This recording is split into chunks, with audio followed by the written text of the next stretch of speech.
Tu n'es qu'une honte pour cette famille. Une disgrâce. Ce furent les derniers mots que mon père, Tancrède Vasseur, m'a hurlés au visage avant que la lourde porte en chêne du manoir ne se referme, effaçant la vie que je croyais être la mienne. Je n'ai pas pleuré. Je n'ai pas supplié. J'ai simplement marché dans la nuit glaciale de grâce, emportant avec moi la brûlure d'une gifle que je ne méritais pas et une promesse silencieuse, il regretterait ce jour. Je m'appelle Iseult, et ce moment précis a coupé mon existence en deux. 9 ans plus tard, le destin m'a ramené devant eux, non pas comme la fille brisée qu'ils avaient jetée, mais comme la femme qui tenait leur avenir entre ses mains manucurées. Avant de vous raconter comment j'ai fait tomber ceux qui se croyaient intouchables, j'aimerais savoir qui est avec moi aujourd'hui. Dites-moi dans les commentaires depuis quelle ville ou quel pays vous écoutez cette histoire, et quelle heure il est chez vous. J'adore voir notre communauté grandir à travers le monde. Maintenant, revenons à cette nuit fatidique où tout a basculé. L'atmosphère dans la salle à manger ce soir-là était suffocante, saturée d'odeurs contradictoires que mon nez, maudit ou béni, percevait avec une acuité douloureuse. Il y avait l'arôme riche du bœuf bourguignon qui mijotait, l'odeur métallique de l'argenterie polie, mais surtout, cette fragrance entêtante et vulgaire que portait notre invité. Enguerrand de Montluc. Un homme de 38 ans dont la fortune familiale reposait sur des vignobles, mais dont l'âme sentait le vieux cognac et la cupidité.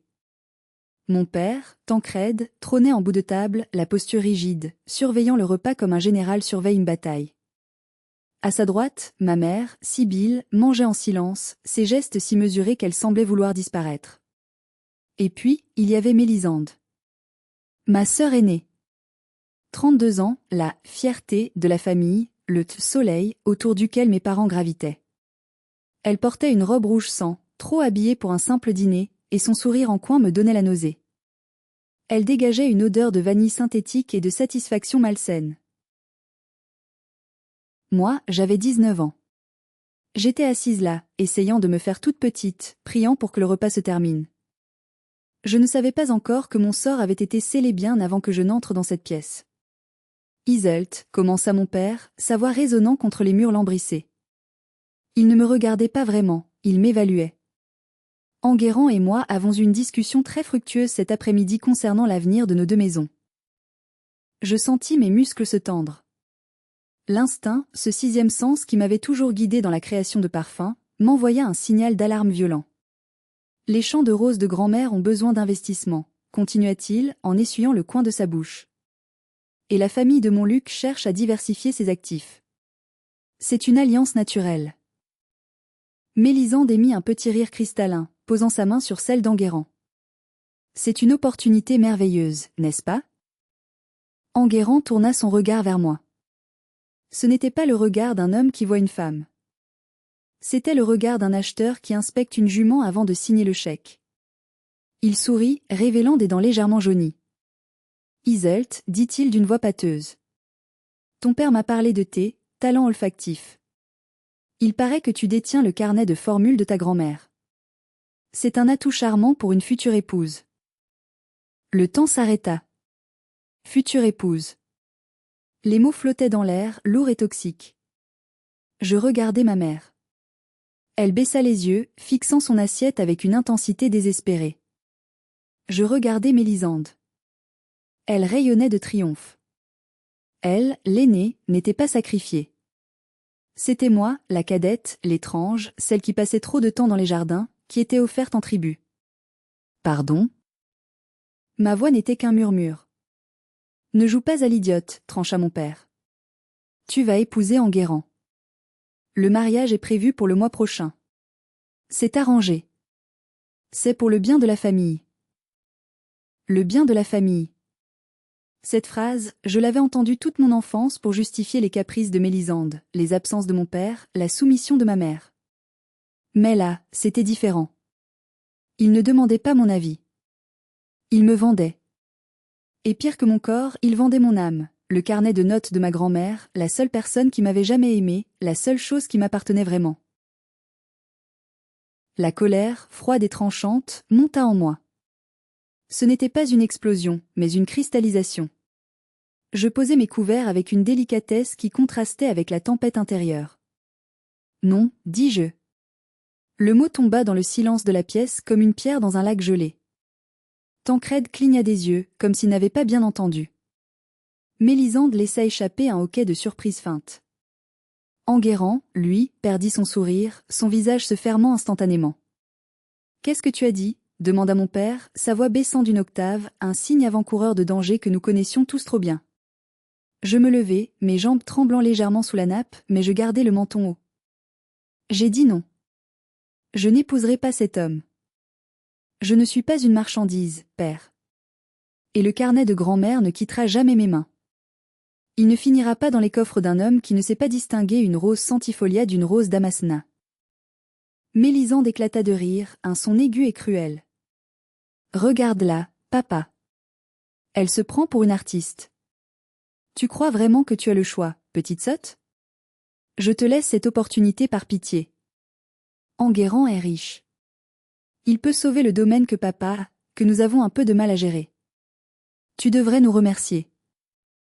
Te remercier, crachai-je, me tournant vers elle. Tu me vends pour couvrir tes dépenses excessives et les mauvais investissements de père? Je ne suis pas aveugle, Mélisande. Je vois les comptes. Je sais que vous coulez. Le bruit fut assourdissant. Tancrède s'était levé si brusquement que sa chaise s'était renversée. En deux enjambées, il fut sur moi. Je n'eus pas le temps de reculer. Sa main s'abattit sur ma joue avec une violence inouïe. Le claquement résonna, suivi d'un silence de mort.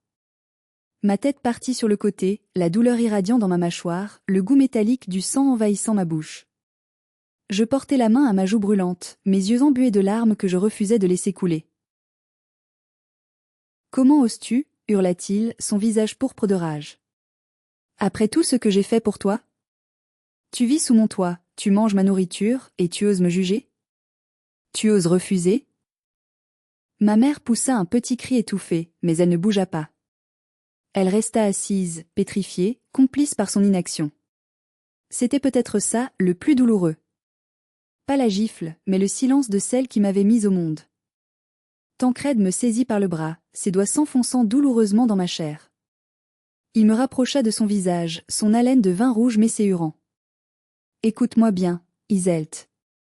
Tu as deux choix ce soir. Soit tu t'excuses auprès d'Enguerrand, tu acceptes ce mariage et tu nous donnes ce maudit carnet, soit tu sors de cette maison. Maintenant. » Il me relâcha brutalement, me faisant trébucher. « Et si tu pars, ajouta-t-il avec un sourire cruel, tu pars avec ce que tu as sur le dos. Pas de valise. Pas de téléphone. Pas un centime. Tu verras combien de temps ta dignité te gardera au chaud dehors. » Je regardais autour de moi. Enguerrand buvait son vin, indifférent, comme s'il assistait à une pièce de théâtre ennuyeuse. Mélisande me regardait avec dégoût, comme si j'étais une tache sur son tapis persan. Ma mère pleurait silencieusement, mais ne levait pas les yeux. Le choix était terrifiant. Dehors, c'était l'hiver. La nuit. L'inconnu. Ici, c'était la sécurité matérielle, mais c'était aussi la mort de mon âme. Si je restais, je devenais l'esclave de ces gens. Si je partais, je risquais tout. Je pris une profonde inspiration. L'odeur de leur trahison était insupportable. « Gardez votre argent, dis-je, ma voix plus stable que je ne l'aurais cru possible. Gardez votre maison. Gardez vos dettes. Je préfère mourir de froid que de vivre une seconde de plus avec des monstres comme vous. » Je me tournai vers la porte. « Tu reviendras en rampant » cria Tancrède derrière moi. « Dans 2 jours, tu seras à genoux devant ma porte. Tu n'es rien sans moi. Rien. » Je ne me suis pas retournée. J'ai franchi le seuil et le claquement de la porte derrière moi a sonné comme un coup de feu. Je me suis retrouvée seule, dans l'allée sombre, sans manteau, avec pour seule richesse ma fierté et le carnet de ma grand-mère caché contre ma poitrine, sous ma blouse. Dites-moi franchement dans les commentaires, à ma place, auriez-vous eu le courage de partir sans rien, ou auriez-vous cédé pour assurer votre sécurité? J'ai vraiment besoin de lire vos avis là-dessus. Le froid ne vous saisit pas tout de suite. D'abord, c'est l'adrénaline qui vous tient chaud. La rage fait bouillir le sang, vous donnant l'impression d'être invincible. J'ai marché d'un pas rapide, m'éloignant du quartier huppé où se trouvait le manoir familial, descendant vers le centre-ville de Grasse. Les lumières des maisons cossues s'éteignaient une à une, comme pour me signifier que je n'appartenais plus à ce monde. Mais après 1 heure, l'adrénaline est retombée, et la réalité m'a frappé aussi violemment que la gifle de mon père. J'étais en chemisier de soie fine et pantalon de tailleur. La température avoisinait les 3 degrés. Mes dents se mirent à claquer de manière incontrôlable. J'ai cherché un endroit où aller. J'avais des amis, ou du moins, je le croyais.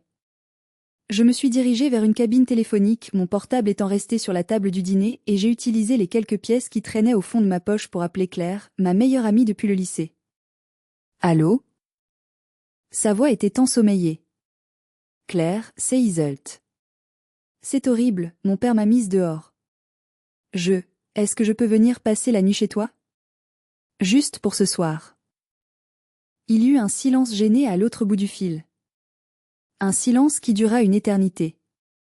Écoute, Iseult. Ton père a appelé mes parents il y a 20 minutes. Il a dit que tu as volé de l'argent et que tu as fait une crise de nerfs. Il a dit que quiconque t'aide sera considéré comme complice et qu'il utilisera son influence pour, enfin, tu connais ton père. Mon père travaille pour la banque qui gère ses comptes. Je ne peux pas. Je suis désolée. Elle a raccroché. Le déclic sec de la ligne coupée résonna comme une seconde sentence. Il avait tout prévu. Il ne s'était pas contenté de me chasser, il voulait m'isoler, m'écraser, pour que sa prédiction se réalise et que je revienne en rampant. Cette nuit-là, j'ai dormi, si on peut appeler cela dormir, recroquevillé dans l'abribus près de la gare routière. Le banc en métal aspirait la chaleur de mon corps. Chaque bruit de moteur me faisait sursauter de peur que ce soit la police, ou pire, mon père venant savourer sa victoire.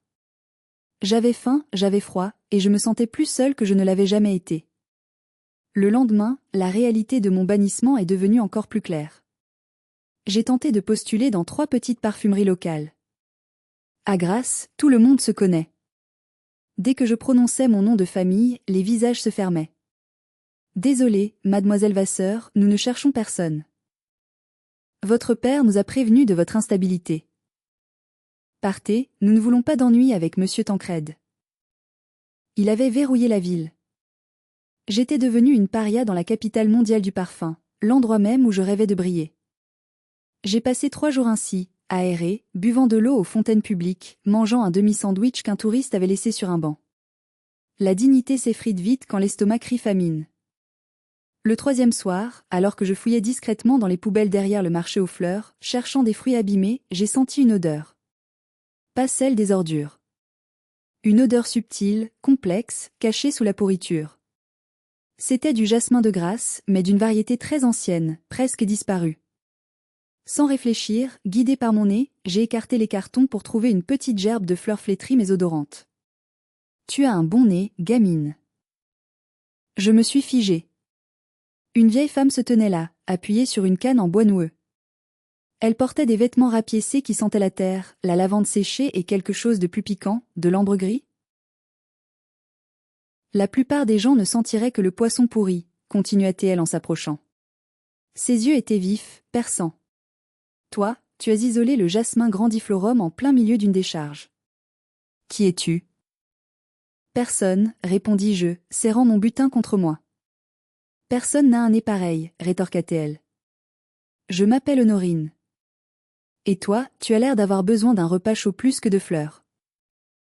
Je ne le savais pas encore, mais cette rencontre au milieu des ordures allait changer le cours de mon histoire. Honorine n'était pas une simple grand-mère. C'était une légende oubliée, une ancienne née qui avait créé certains des parfums les plus iconiques des années 70 avant de se retirer, dégoûtée par l'industrialisation du métier. Elle vivait dans une vieille bergerie en ruine, loin de la ville, entourée d'un jardin sauvage qui semblait pousser selon sa propre volonté. Sa maison était un chaos indescriptible de flacons, d'alambics en cuivre, de plantes séchées suspendues au plafond comme des chauves-souris. Mais pour moi, c'était le paradis. L'air y était saturé d'essence pure. Elle m'a donné une soupe de légumes et un morceau de pain dur. Je n'avais jamais rien mangé d'aussi bon. Pendant que je dévorais mon repas, elle m'observait. « Alors, c'est toi la petite Vasseur qu'on a jetée ?» demanda-t-elle brusquement. J'ai failli m'étrangler. « Comment savez-vous ?» Les nouvelles vont vite, et les mauvaises encore plus vite. Tancrède est un imbécile. Il a toujours eu le nez bouché par l'argent. Mais toi, voyons voir ce que tu vaux.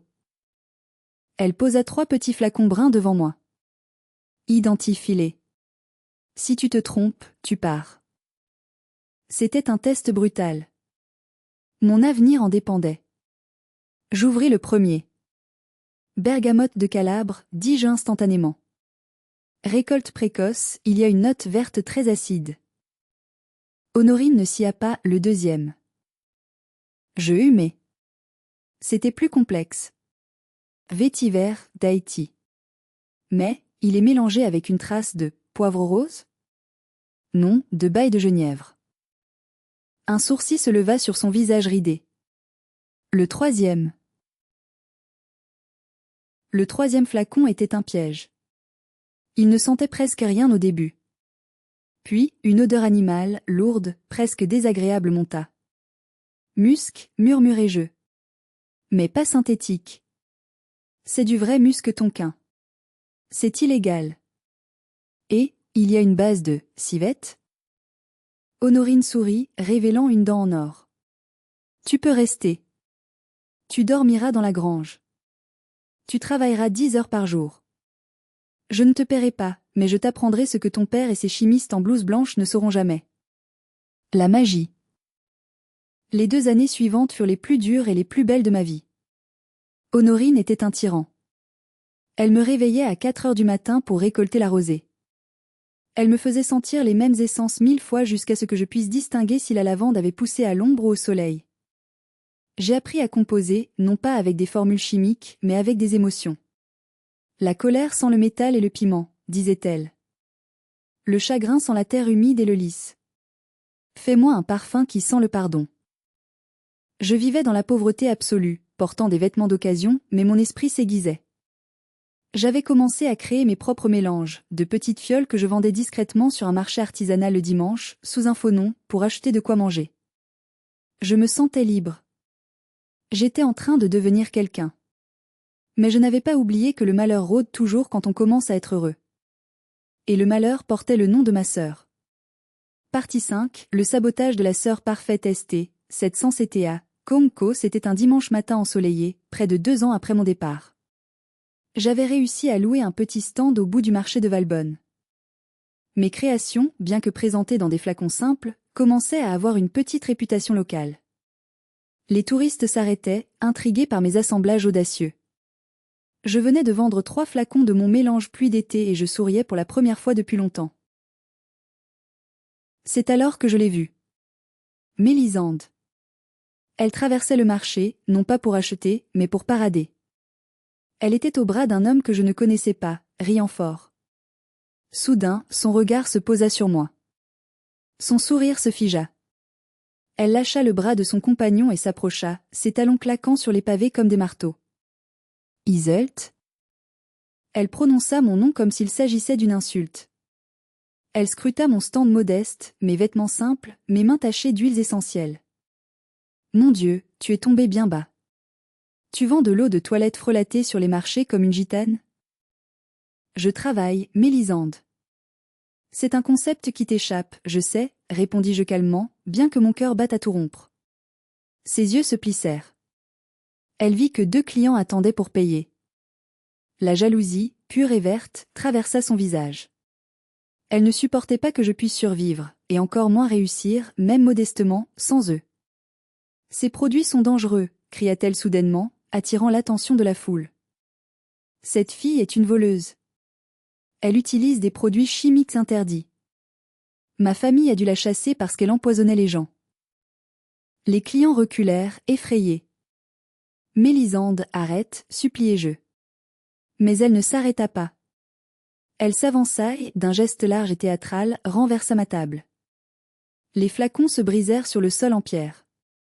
Le bruit du verre cassé me déchira le cœur. Des mois de travail, mes précieuses essences, tout se répandit dans le caniveau, créant une flaque odorante et désolante. Oups, dit-elle avec un sourire innocent qui ne trompait personne. C'est pour le bien public. Tu devrais me remercier.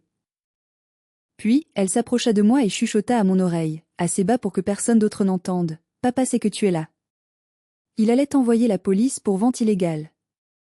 Je t'ai juste rendu service. Disparais, Iseult. Tu n'es rien. Tu ne seras jamais rien. Elle tourna les talons et s'éloigna, laissant derrière elle les débris de ma petite entreprise. Je suis resté là, au milieu des éclats de verre, les larmes coulant sur mes joues, humilié devant tout le marché. L'odeur de mes parfums brisés était suffocante. C'était l'odeur de la défaite. Ce soir-là, je suis retourné chez Honorine, brisée. Ils ne te laisseront jamais tranquille ici, dit la vieille femme en nettoyant mes plaies.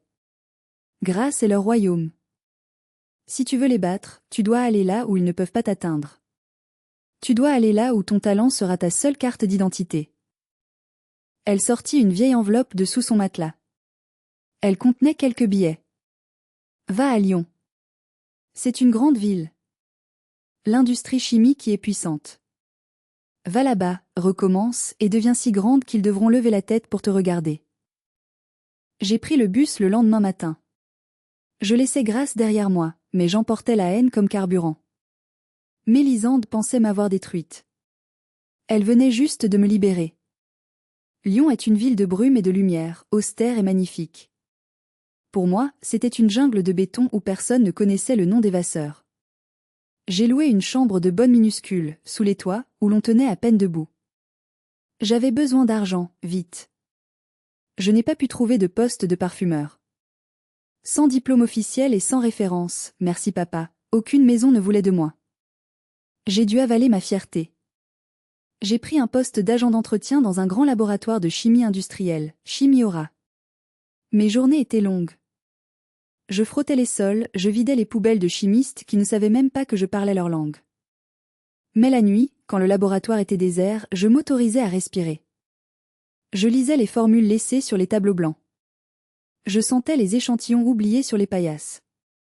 Un soir, alors que je passais la serpillière dans le laboratoire principal, je me suis arrêté devant la paillasse du directeur de recherche, un certain Cyprien Delacroix. Il travaillait depuis des mois sur une commande cruciale, reproduire l'odeur naturelle de la pivoine pour un détergent de luxe, sans utiliser d'extrait naturel trop coûteux. J'avais vu Cyprien de loin.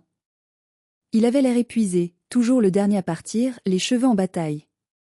Sur son tableau, la formule était raturée 1000 fois. Il était dans une impasse.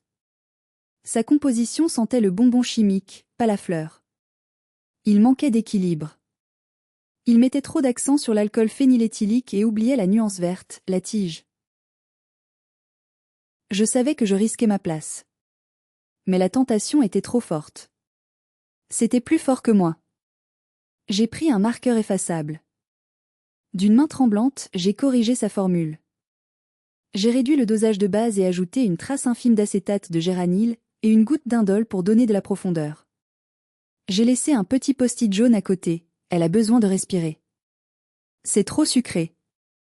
Essayez ça. Le fantôme de minuit. Le lendemain, je suis arrivé au travail la peur au ventre, m'attendant à être renvoyé pour avoir touché au matériel. L'ambiance dans le labo était électrique. Tout le monde s'agitait autour de la paillasse de Cyprien. « Qui a fait ça ?» demandait-il d'une voix forte.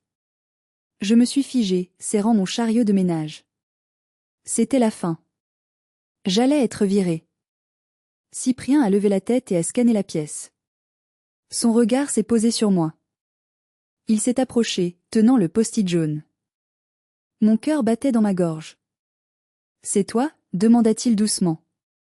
Il ne regardait pas mon uniforme bleu de nettoyeuse. Il regardait mes yeux. Je suis désolé, monsieur. Je nettoyais et j'ai juste pensé que... Désolé ? Il a soudainement souri, un sourire large et fatigué qui a illuminé son visage. Tu viens de sauver un contrat de 2 millions d'euros. C'est parfait. C'est exactement ce qui manquait. Qui es-tu bon sang, et pourquoi tu laves mes sols au lieu de travailler avec moi ? Je suis Iseult, dis-je, sentant pour la première fois depuis des années que je n'avais pas à avoir honte. Eh bien, Iseult, pose cette serpillière, ordonna-t-il. À partir d'aujourd'hui, tu es ma collaboratrice. On a du travail. Ce moment n'était pas seulement une promotion. C'était la naissance de ma revanche. Travailler avec Cyprien était une révélation. Il était un chimiste brillant, maîtrisant la science moléculaire comme personne, mais il manquait d'intuition artistique.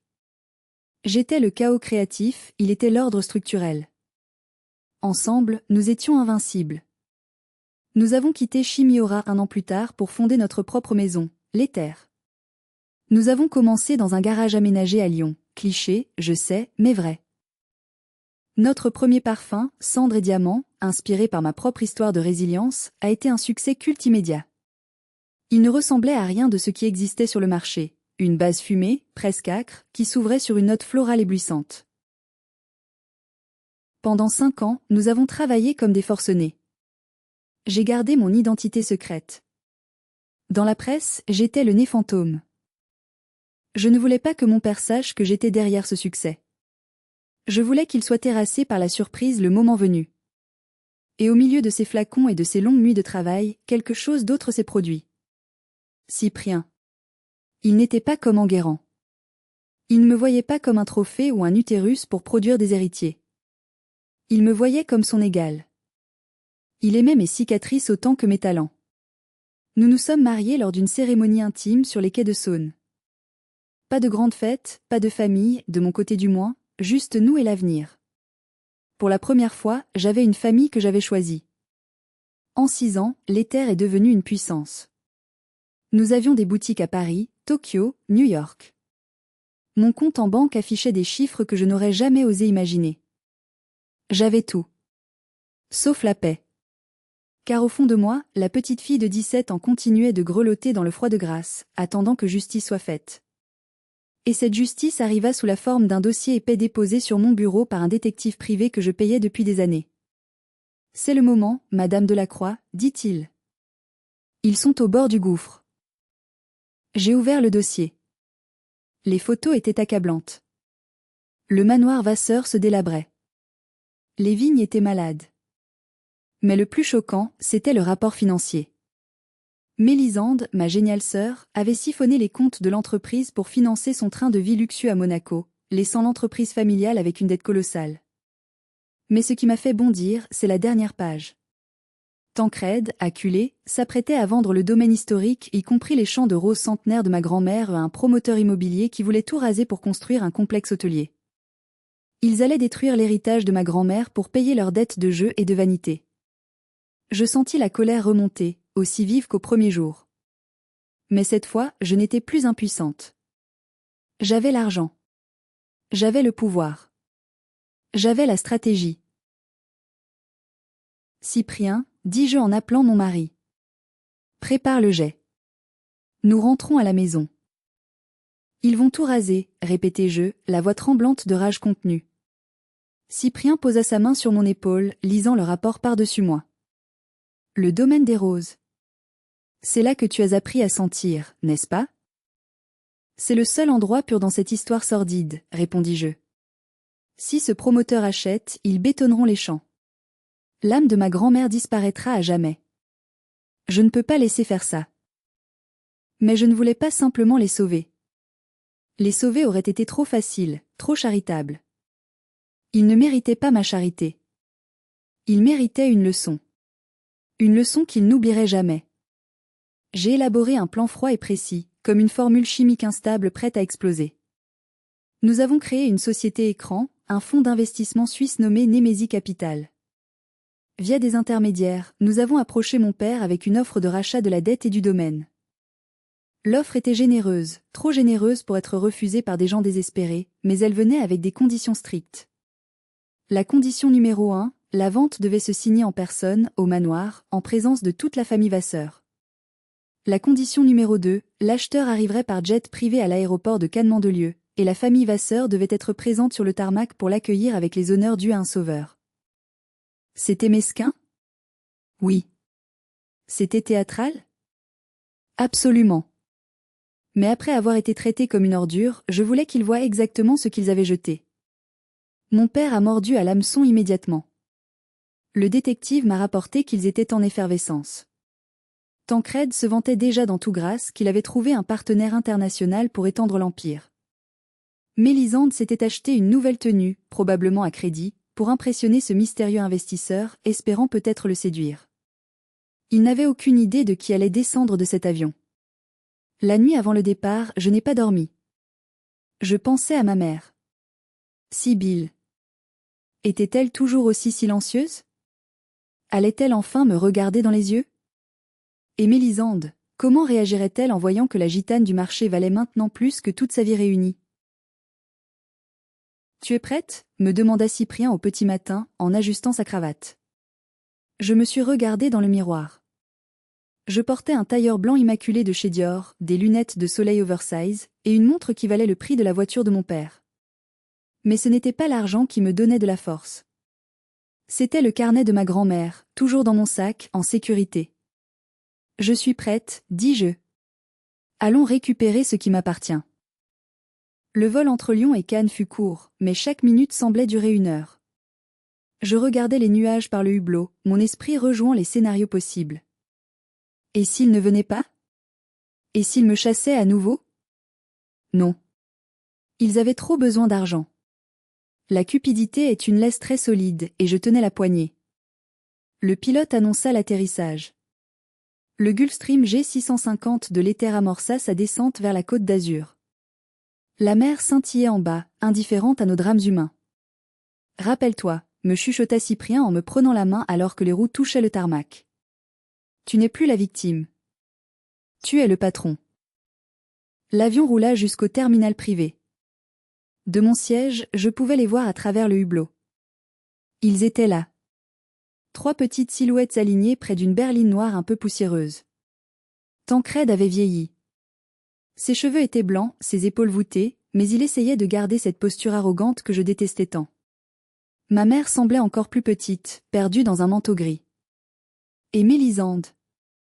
Elle portait une robe flashy, tripotant nerveusement ses cheveux, le visage marqué par l'impatience et l'anxiété.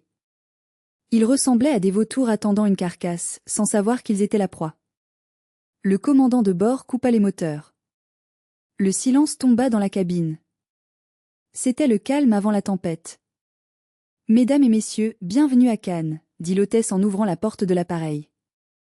L'escalier se déploya. Cyprien se leva le premier. Il descendit les marches avec une aisance naturelle. Je vis mon père s'avancer vers lui, la main tendue, un sourire obséquieux collé sur le visage. Il pensait que Cyprien était l'investisseur. « Monsieur. Quel honneur. Je suis Tancrède Vasseur, l'entendis-je dire depuis le haut des marches. » Cyprien ignora sa main. Il se tourna simplement vers l'avion et tendit le bras pour m'aider à descendre. C'était mon moment. Je pris une profonde inspiration, m'emplissant les poumons de l'air salin et familier du sud. Je sortis de l'ombre de la cabine pour entrer dans la lumière éblouissante du soleil. Mes talons claquèrent sur le métal des marches. J'avançais lentement, savourant chaque seconde. Je voyais leurs visages se lever vers moi. Au début, il n'y eut que de la curiosité. Une femme élégante, riche, puissante. Puis, je suis arrivé au bas des marches. Je me suis arrêté à 2 mètres d'eux. Le silence était absolu, seulement troublé par le bruit du vent. Lentement, délibérément, j'ai retiré mes lunettes de soleil. L'effet fut instantané. C'était comme voir un barrage céder au ralenti. Le sourire de Tancrède vacilla, puis disparut totalement, remplacé par une expression de pure incrédulité. Sa bouche s'ouvrit, mais aucun son n'en sortit. Ses yeux faisaient des allers-retours entre mon visage et l'avion, essayant de connecter la fille en haillons qu'il avait chassée avec la femme milliardaire qui se tenait devant lui. Mélisande lâcha son sac à main. Il tomba sur le tarmac avec un bruit sourd. Elle devint livide, sa peau prenant une teinte cireuse. « Non. » murmura-t-elle. « C'est impossible. » Ma mère porta ses mains à sa bouche, ses yeux s'emplissant instantanément de larmes. « Iseult, » sanglota-t-elle. « Mon Dieu, c'est Iseult. »« Bonjour, père. »« Bonjour, mère. »« Mélisande, dis-je. » Ma voix était calme, glaciale, contrôlée. Rien à voir avec la voix tremblante de mes 17 ans. « Iseult » croassa Tancrède, retrouvant enfin l'usage de la parole. « C'est toi ? Mais, ce jet ? Cette situation ? Tu attendais Némésie capitale, n'est-ce pas ? Dis-je en lui tendant non pas ma main, mais une carte de visite. C'est moi. Je suis Némésie. Et je suis l'Éther.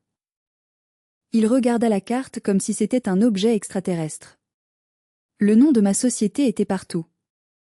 Il avait dû lire des articles sur le succès fulgurant de l'éther, mais il n'avait jamais fait le lien. Son arrogance l'avait aveuglé. Mais, comment, balbutia Mélisande, la jalousie commençant déjà à remplacer le choc. Tu étais une clocharde. J'ai vu tes flacons cassés dans le caniveau. Tu as cassé mes flacons, Mélisande, corrigeai-je froidement. Mais tu n'as pas cassé mon talent. Contrairement à toi, je n'ai pas eu besoin du nom de papa pour réussir. J'ai construit un empire pendant que tu coulais celui-ci. Cyprien s'avança, posant une main protectrice dans mon dos. Monsieur Vasseur, nous avons un rendez-vous pour signer la cession, n'est-ce pas? Mon épouse a un emploi du temps très chargé. Nous ne sommes pas là pour des retrouvailles sentimentales. Tancrède se redressa, essayant désespérément de reprendre le contrôle de la situation. On pouvait voir les rouages tourner dans sa tête, sa fille était riche. Elle était de retour. Il pouvait l'utiliser. Iseult, ma chérie, s'exclama-t-il en ouvrant les bras, un sourire faux réapparaissant sur son visage. Je savais que tu réussirais. J'ai été dur avec toi, c'est vrai, mais c'était pour te forger le caractère. Regarde-toi maintenant. C'est grâce à moi, au fond. Allez, viens embrasser ton père. J'ai reculé d'un pas, le regardant avec un dégoût absolu. Ne me touche pas. Ne t'avise plus jamais de me toucher. Nous allons au manoir pour signer les papiers. Et rien d'autre. Montez dans votre voiture. Nous vous suivrons. Nous sommes montés dans la limousine noire qui nous attendait. À travers la vitre teintée, j'ai vu mon père engueuler ma mère, gesticulant furieusement. La dynamique n'avait pas changé.